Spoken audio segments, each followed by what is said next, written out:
After the hour, 9:08 in DC, New York time, and I guess 6:08 in Tucson time. So if you want to unmute, turn on your cameras, we can get going. So Tucson is a city that does not change for daylight savings. Is that correct?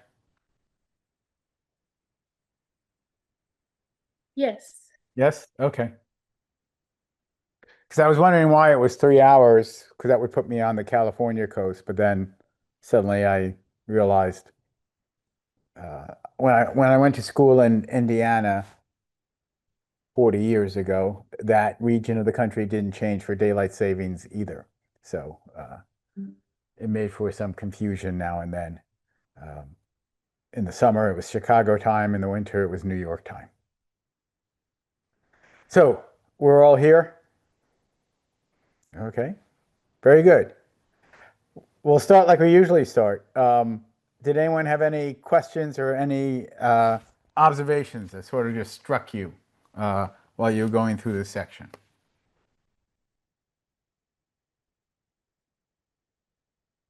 Nothing? Right off? Okay.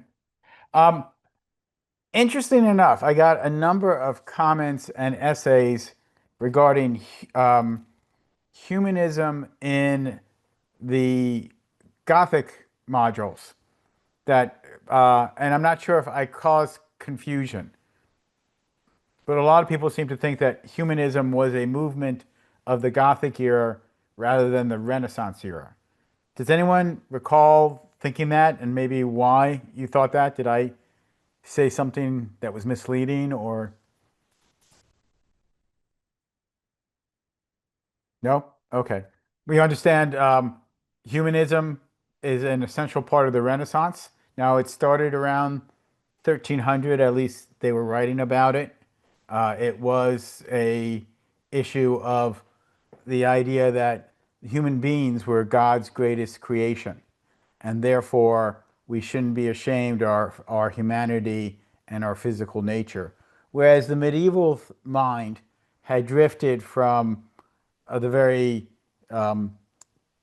physical, somewhat sensual Roman pagan philosophy into the idea that the human body and the physical world was the source of sin and temptation. And so the physical world was suppressed, if I can use that term. And that's why we eventually had some rather austere practices, um, like self-flagellation or other means of uh, sort of denigrating the body.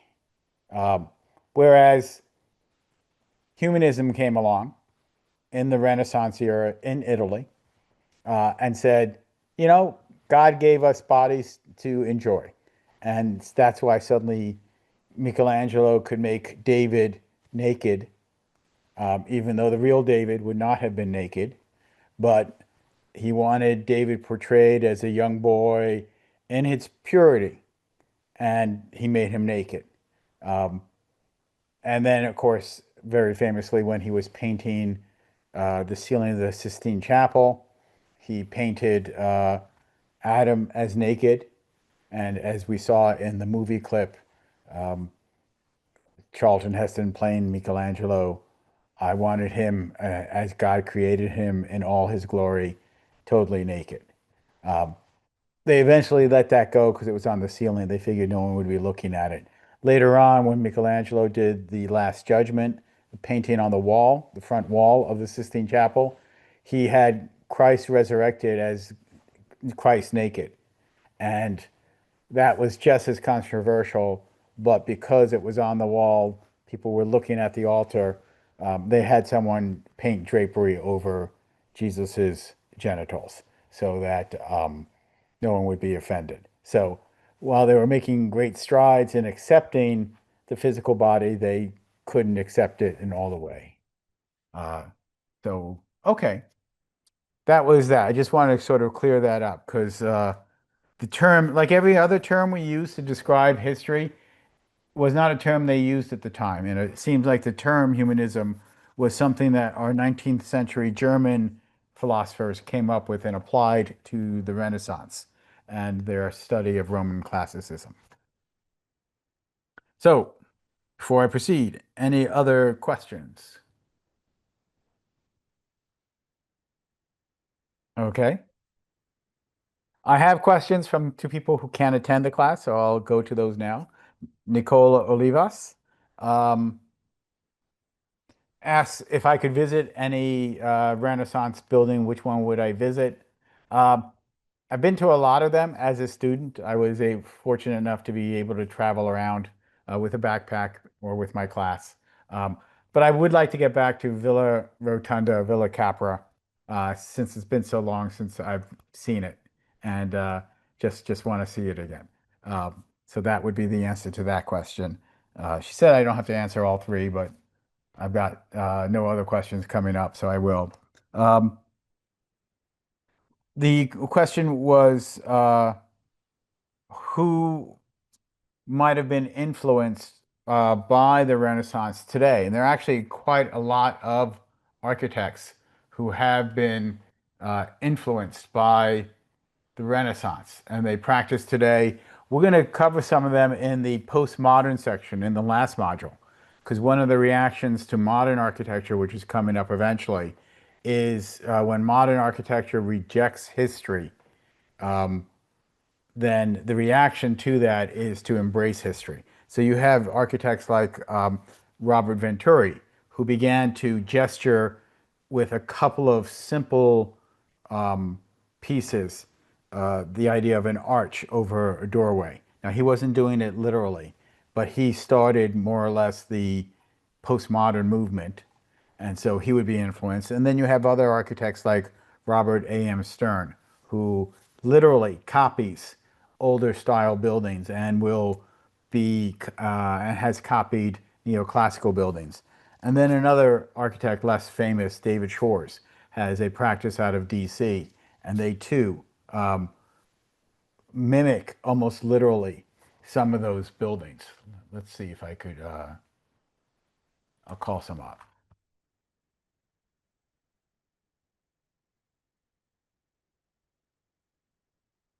So a few years ago, my college, University of Notre Dame, built an architecture building.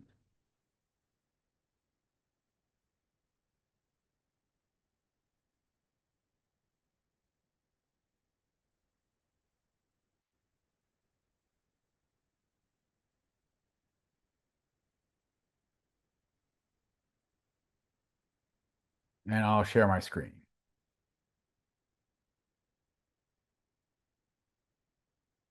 So this is the architecture building. Now, when I was there in the last millennium, they taught all styles of architecture.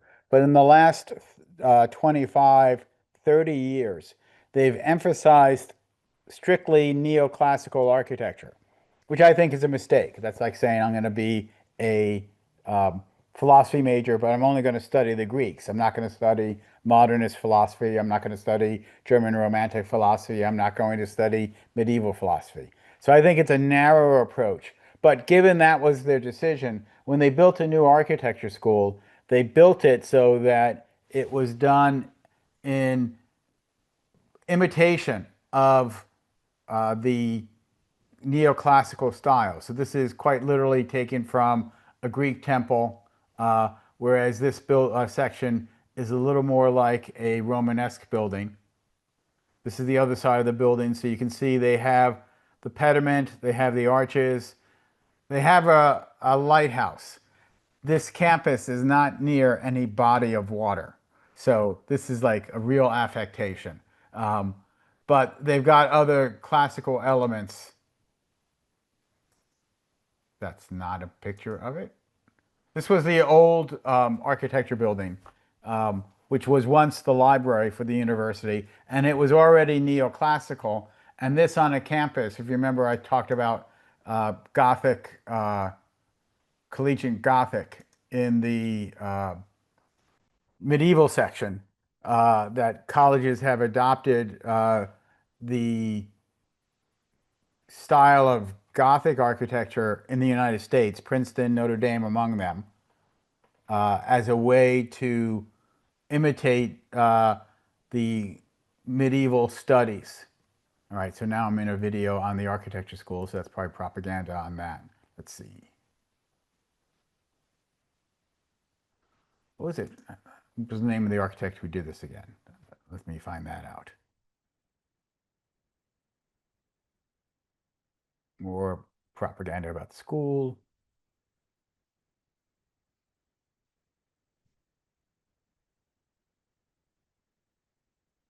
It's a very like straightforward name. It's like John Smith practically.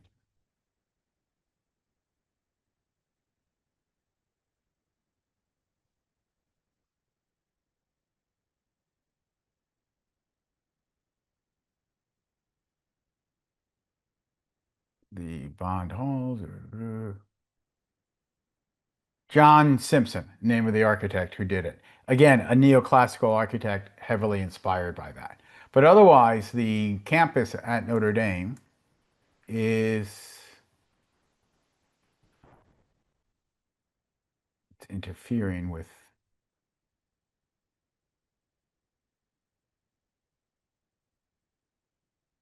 Otherwise, the campus at Notre Dame is very much a Gothic campus. And so the School of Architecture is all by itself in its design. So, all right, the main building we're known for, the Golden Dome, is actually French Renaissance. Then they built uh, what we call Hoosier Gothic Basilica, other buildings. And then as the buildings went along, they're going to show us the same three buildings. Here we go. You will see that there were more buildings that had more Gothic elements. And so that's the way they went. But out here, all by itself, is the neoclassical architecture school. Anyway, that's a long answer to the question, unless anyone else has anything else to say. No? Okay.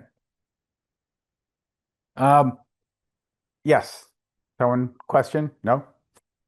Another question Ms. Olivas had was, why were Brunelleschi and Palladio suddenly names we know about in terms of architects who design buildings when we don't know about the medieval? So again, this was a question I addressed in the video, so I'm not sure it was something that she missed, but I made reference to the book, the Lives of the Artists by Vasari, Giorgio Vasari. So the time of the Renaissance is also the time that the printing press began to expand libraries. And so, in the way that the internet has changed communication and information in our era, the printing press changed communication in their era. So when someone writes a book about the architects, it's reproduced, it's distributed, and it shares the information. So the records keeping was so much better back in that era, and the records were not lost. So that's the real reason is someone was writing about these architects as people. They Vasari basically invented the biography in that sense. Because prior to that, no one really wrote about anyone who wasn't a king. Uh, Most of you are probably familiar with Joan of Arc. We know a lot about Joan of Arc's life only because she was put on trial for, among other things, wearing men's clothes, witchcraft, etc., etc. And because of that, the attorneys putting the trial together have an extreme record of the testimony about her life. But that's probably the most complete biography we have on a person who wasn't a king or wasn't a powerful person. So that idea, so she was around 1420. So that idea of being famous for just living your life through books as opposed to buildings became one of the factors that sort of governed all that. Any questions, comments on that? Okay. Uh, Brandon Hooks has a question. Considering the line from Brunelleschi to Palladio, uh, why? I guess the question was, I could call up specifically, but it was really why was it easier for Palladio to sort of imitate the Renaissance, and why were his buildings more refined? And I guess the reason there was that over that 100 or so years where they were excavating and discovering the books, the earlier architects like Alberti, when he did Santa Maria Nuovo in Florence, they were playing around with how to imitate, and they were developing the skills to carve and to imitate. And so by the time Palladio came along, there was a general understanding of Greco-Roman design that didn't exist 100 years ago because of books and their ability to spread the information. So one of the things I've often discussed with when I come up with a really good design for my client, if my client doesn't understand it, they're going to reject it. And that has happened to me on frequent occasions where I've done something uh, with their program. I've given them what they wanted, even though it's not what they asked for, and but they don't understand it, and so they ask me to make changes, and I usually do, um, trying to keep the architectural integrity, so that I'm saying that so that by the time Palladio comes along and he submits his design for the La Capra or the San Giorgio Maggiore or Il Redentore, the two churches he did in Venice, you've got a clientele that's a little more accepting of the style of architecture. Now, it didn't relieve him of problems. Uh, he writes in his book, and I believe I make reference to that in the video, that there are times he's made suggestions to clients and they reject it for whatever reason. And he says, well, so I just build it. But those are not my favorite projects. So it was kind of good to hear that as an architect, that architects have always had that problem. You really give someone a good idea and then they don't take it. And then I was reading recently, because I did a video on the two churches that Palladio did for my YouTube channel. And they were, for Il Redentore, they wanted a square church. They wanted a church that was more like the Eastern Orthodox churches with a dome in the center. And he thought there still should be sort of a linear procession. So it was a different church in that regard. So I think one of the things that Palladio had was a better informed public and a little more research behind him. So I think that's why we can see the change, because Brunelleschi's dome, while considered one of the first buildings of the Renaissance, was sort of misshaped. It wasn't a perfect half sphere. It was a segmented dome. It was done without centering. That's the big thing to remember about Brunelleschi's dome. That could show up on a test at some point, is that he was able to build the dome without using scaffolding, because the scaffolding alone would have been a very expensive proposition for them to build. And so he didn't have the, and I should say, scaffolding on the inside holding it up. As he built each ring around, the stone pieces interlocked, and he could just make the ring of the dome progressively smaller, smaller, smaller, smaller, smaller, and it didn't have to be held up by scaffolding. So he was experimenting with more dramatic structural form.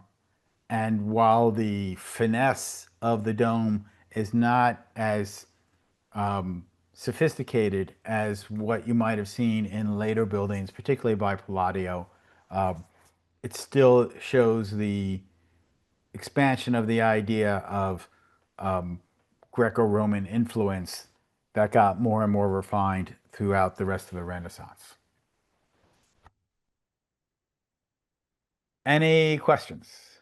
So, like I said, the particularly the Duomo and the Villa Capra are the buildings of focus. So you would want to concentrate on those for any future tests. But the big thing with the dome in Florence was it was built without centering scaffolding. Anything else? Any other questions? We're having a good week so far? Yes? Okay, good. I'm seeing nodding. Thank you. Thank you for responding. So it's okay. There goes a thumb up. All right. Very good. All right. That's all I have to say, unless you, okay, more thumbs up. Unless you have questions, I'd be happy to discuss anything, but if there's nothing else to discuss, we can set it out. So we good? My family came to visit me. I'm sorry. That's why I didn't put the camera. Okay, no problem. I'm glad you attended anyway. So, oh, hi. Hi. You Yeah, want my to take the mom. class? Do you have any questions? ¿Tienes preguntas? No, I don't. No. Thank Okay. you. All right. Well, again, thank you for taking the time and spending with I me. had a comment.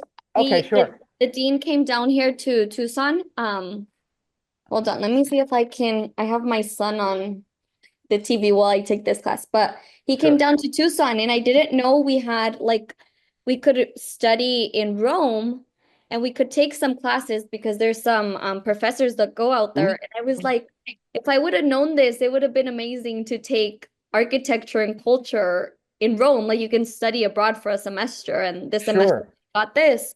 And it'd be so nice if I would have known that we had the same opportunities as the DC campus and just taking this class and being able to view some of the structures would have been amazing.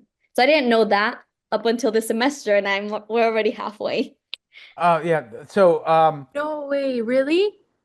so That's is the Rome program strictly for the architecture students, or is it for no, it's for anybody. He anyone? says that Okay. I think it's 65, they have 65 beds that That's are okay. like you have to compete with other students in order to be on that list that study in Rome, but there's professors in Rome and then they send out professors to Rome for Okay. that semester. And I didn't know that. And I was like, that would have been so cool. I'm waiting for them to send me to Rome. So maybe we'll get there at the same time. It's a great opportunity. And I had it as a student and at Notre Dame, and at the time it was not any more expensive than basic tuition. So it didn't cost me any more money to go, but it was strictly a program for architecture students at that time. I'm sure they've expanded student abroad programs greatly since I was a student. There is an interesting quote from the modern architect Le Corbusier, who says, "To send an architecture student to Rome is to cripple them for life." And uh, I think that's indicative of what Rome does to you. It's such a powerful influence on what they built. We're looking at the ruins and the mass of everything that you want to build like the Romans in that style. It's that powerful. You don't always get the chance, and so you see some people will force it. Now, some architects, as we mentioned today, have a reputation for building in the neoclassical style, and they get hired to buildings like that. You might have heard that there's a ballroom going on the White House. The architect who designed that is a classical architecture professor at CUA. I think, is it Robert McCreary? Let me check.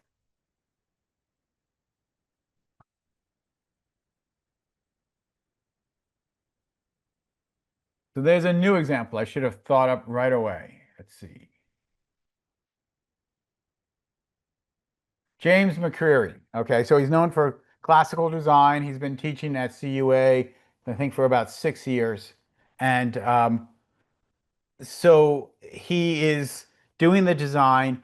And when we get to Baroque in particular, the White House is very much like a influenced by a Palladian villa. or Palazzo Farnese by Michelangelo, which we covered.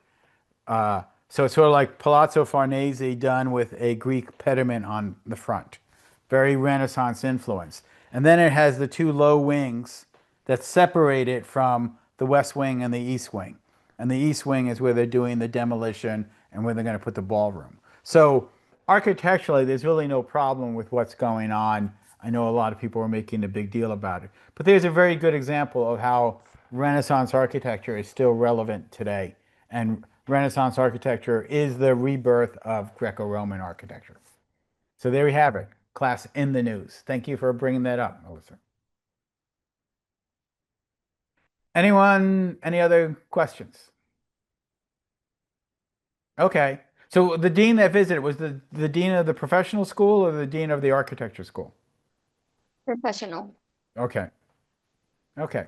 I've warned students because I taught this class for high school students who were thinking of going to Catholic University, and some were thinking specifically of architecture.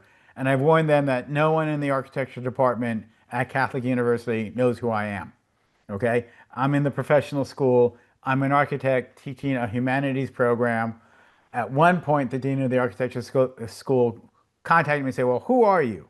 And so I explained my resume. I showed him my YouTube channel. I haven't heard from him since. But so I guess they haven't kicked me out, so it's okay. But anyway, so don't go to the architecture school when you're on the DC campus and go and say, "Oh, I really enjoyed Mr. Molinelli's class," because they will stare at you and they'll have no idea what you're talking about. So on that note, again, thank you very much. I'll ask one more time. Any questions, any statements anyone wants to make? Excuse me, can I talk to you after class real quick?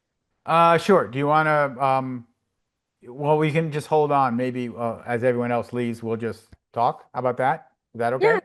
Okay. Thank you Anyone for else? Yes. I was gonna comment, I was so busy and I totally forgot to schedule an appointment with you. Can I Okay. email you to schedule an appointment?